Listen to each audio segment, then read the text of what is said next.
So I have seen numerous people over the last 23 years with chronic pain issues, with uncontrolled inflammation, fibromyalgia, which is, in my opinion, a garbage basket diagnosis when we don't know what else to do. I've seen it associated with low progesterone levels and low testosterone levels, primarily in women, but in some men as well.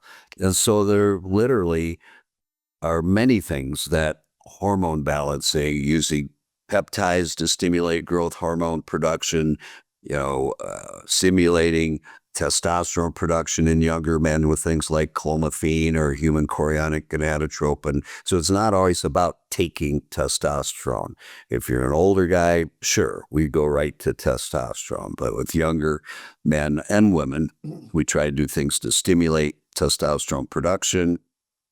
Peptides for inflammation. There's one called BPC-157 with or without TB-500. They have crazy names, but they're all very specific small chain amino acids that have specific activities in our body.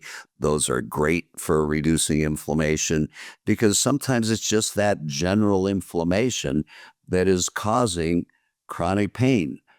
Whether it's muscular, joint pain. Well, with joint pain, then we get into degenerative arthritis, chronic wear and tear injuries. You were active as a young adult, kid, playing lots of sports. You're going to have problems later in life because things wear out. And so we have great results with all of the above from not just hormone replacement or peptide therapy, but doing specific joint injections from platelet-rich plasma to exosomes to harvesting, banking, then using your own stem cells.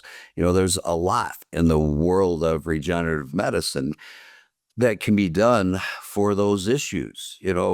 Knee pain, rotator cuff, shoulders, every joint practically, and that we can repair and stimulate the healing process in a natural way without using, drugs that mask the symptoms, relieve pain, great, but how many cortisone shots can you do? Well, 2, 3, 4, and you have a joint that's now deteriorating because cortisone is very harmful to the joint lining and to those chondrocytes, those cells. And so we want to stimulate them to heal and grow in a way that reduces pain, improves overall function, and can help us just really to live at our very best. Well, really, the next best step is to establish a baseline. We need to get a hormone panel to see if that has a contributory effect on your pain level. If it's joint pain, then an X-ray or MRI.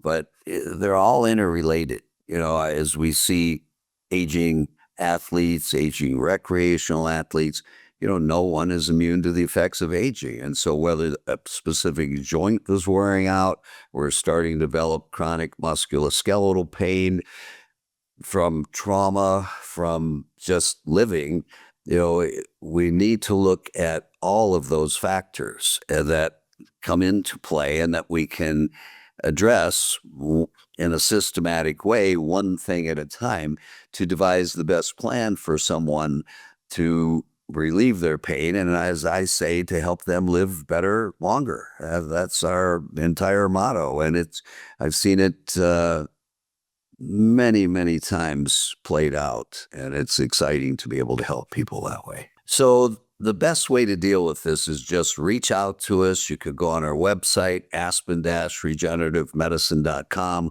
call me, 970-201-1332, and we'll help determine, based on your age and the complaint, do we need a hormone panel? Do we need some x-rays? Do you have something you've had done that you can send that you want to get another opinion on? And we'll look at everything and just schedule a time to sit down like this in a telemedicine visit for 30 minutes or so and help try and find a solution to relieve you of that disabling chronic pain.